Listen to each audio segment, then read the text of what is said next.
Ating tupo, in-slice natin ng square, pare-parehas din. Nilagyan natin ng crispy fry. Ayan. And then, iprito natin. Ayan.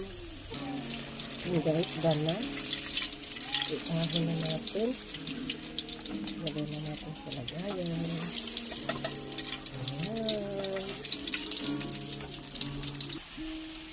Ayan guys, fry na natin.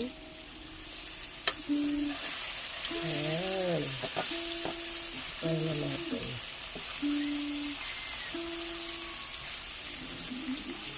My new recipe. Ayan, fry.